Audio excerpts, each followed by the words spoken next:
language. And linguistic mean you study language with respect to its evolvement, its origination, its development, its modifications, its changes, its development. So you see in linguistic is a scientific study of language in which you see modification of language, origin of language, development of language, evolvement in language. And you also study something with respect to sound, structure, and meaning. In sound, we see phonetics and phonology. In structure, we study morphology, and we also study syntax. But in meanings, we study semantic and pragmatics. For example, if I say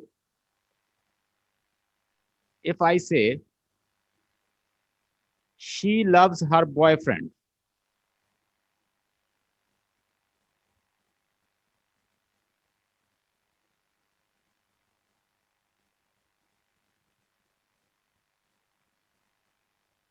okay, here her is very ambiguous.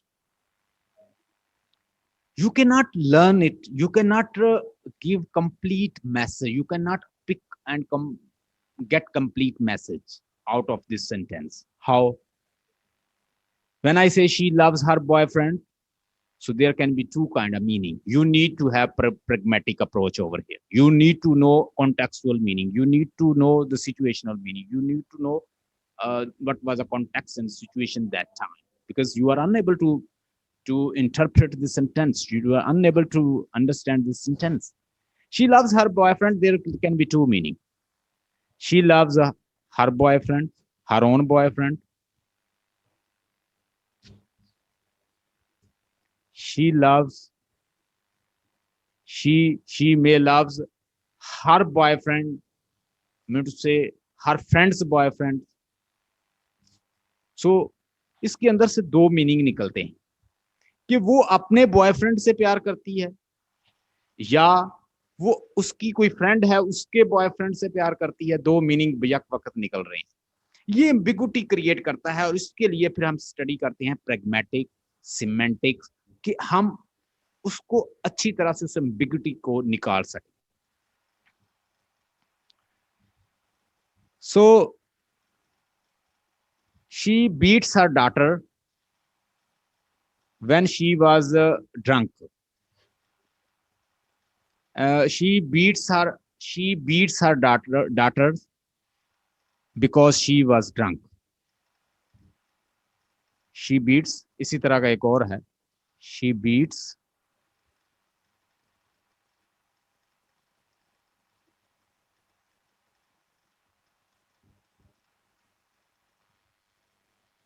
She beats her daughter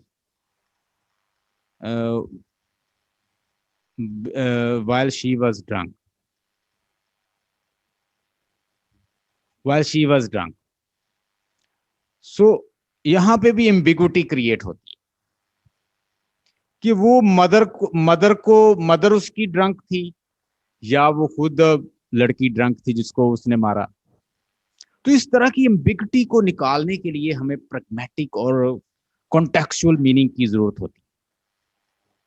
इसके लिए linguistic की study जो है वो बड़ी important है.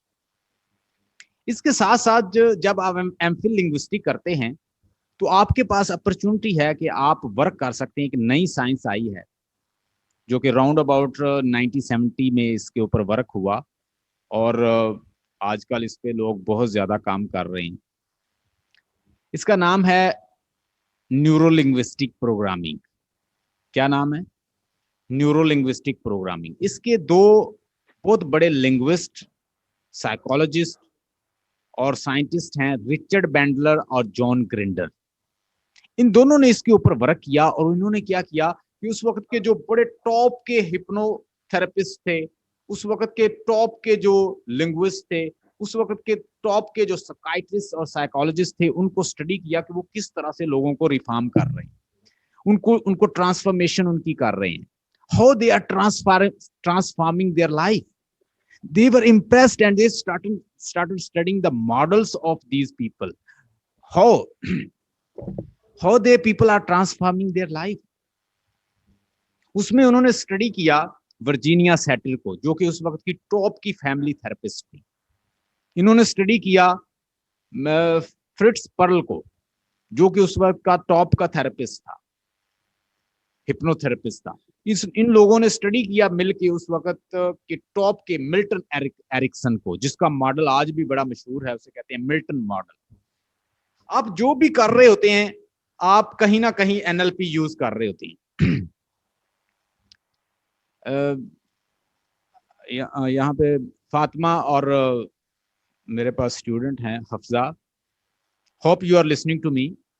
अच्छा, बाज़ औक़ात ऐसे होता है कि आप बाजार जाते हो, ठीक है, आपकी रास्ते में गाड़ी खराब हो जाती है, ठीक है, तो आप महसूस करो कि एक आम बंदा, आप खड़े हो जाते हैं और देखने लग जाते हैं कोई आए और इसको ठीक करे।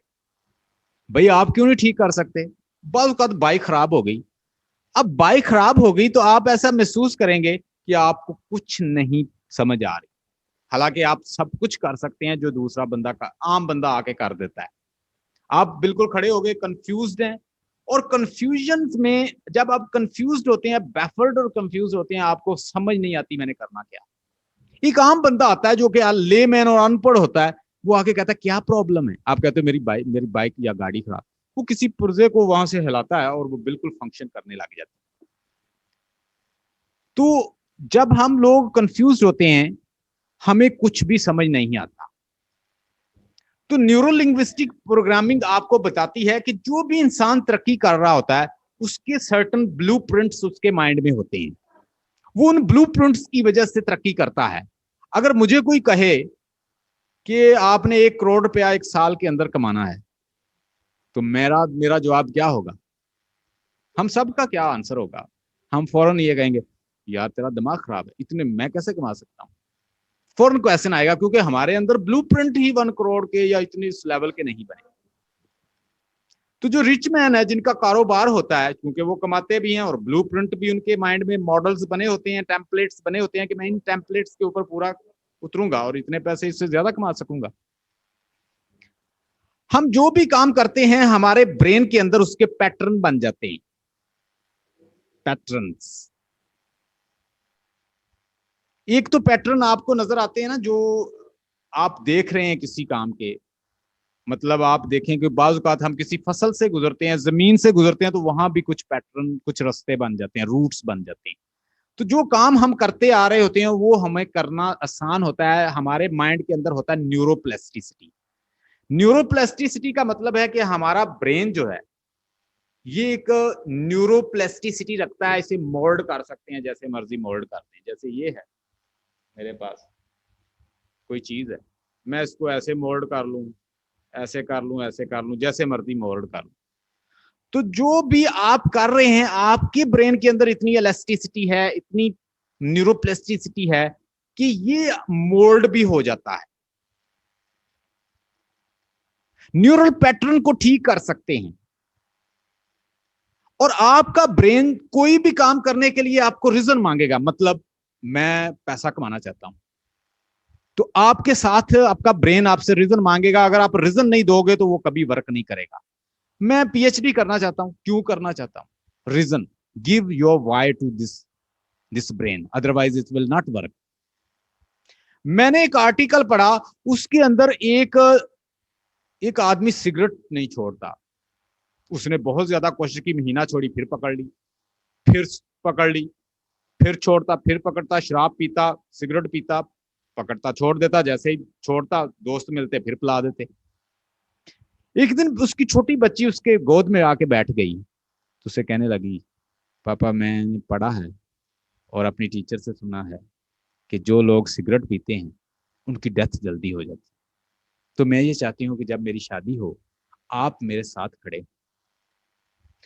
बिलीव मी, वो उसके रिजल्ट इतने शानदार बताते हैं कि जब आप अपने ब्रेन को कोई रीजन दे देते हैं, कोई उसे वाय दे देते हैं, तो वो फिर क्या करता है, वो उसके अकॉर्डिंग, फिर उसके अकॉर्डिंग उसको खुद खुद ब खुद उसको ऑटो सजेशन आती है। वो जब भी सिगरेट पीने लगता है, शराब पीने लगता है, उसको उसकी बेटी की बात याद आती, रीजन कि मैंने उसको उसकी डोली को कांधा देना है, मैं जब उसकी शादी होगी मेरी बच्ची की, मैं वहां खड़ा हुआ, खड़ा होना चाहता हूं। कहता मुझे ऐसी इतनी ऑटो सजेशन मिली, इतनी ठोस रीजन मिल गई, इतना ठोस किस्म का वाई मिल गया कि मैंने शराब छोड़ दी, मैंने सिगरेट छोड़ दी और आज तक कभी नहीं P. How you programme your neurology, it is NLP, neuro linguistic programming. आप अपने माइंड को किस तरह से रीप्रोग्राम करते हैं, रीपैटर्न करते हैं और रीमॉडल कर लेते हैं। जिस तरह से दूसरे लोगों ने सक्सेस हासिल की, कामयाबी हासिल की, अगर आप उन्हीं पैटर्न पे अपने माइंड को, उस न्यूरल पैटर्न को बना लें, you can also get success. हाँ, मैंने एग्जाम के अंदर हाईएस्ट डिवीजन लेनी है, हाई फर्स्ट डिवीजन लेनी है, न्यूरल पैटर्न बनाना पड़ेगा। अगर नहीं बना तो आप यही कहो यार थर्ड डिव आ जाए बस ठीक है, मैं इंग्लिश में पास हो जाऊं, बड़ी बड़ी बात। एक तो पैटर्न ये बनेगा। दूसरा पैटर्न ये बनाना है आपने कि मैंने हाई फर्स्ट डिव लेनी है ताकि मुझे कोई जॉब बहुत अच्छी मिले, मैं मेरिट पे आऊं। तो जब तक आप अपने गोल को हाईएस्ट लेवल पे नहीं लाते, कोई वाई नहीं देते, कोई रीजन नहीं देते, आपका माइंड कभी पिकअप नहीं करेगा, बात को भूल जाएगा। तो you can reprogram your mind with this NLP. ये नई साइंस है और इसे कहते हैं न्यूरो लिंग्विस्टिक प्रोग्रामिंग। अगर आप इसको लर्न कर लें तो आप अपने माइंड को रीप्रोग्राम कर सकते हैं। अभी मैं थोड़ा सा आपको समझाता हूं कि किस तरह से हम अपने माइंड को reprogram. Hafza and Fatima, are you over here? Are you listening to me? ये है हमारा ब्रेन। ये क्या है? ये हमारा ब्रेन है।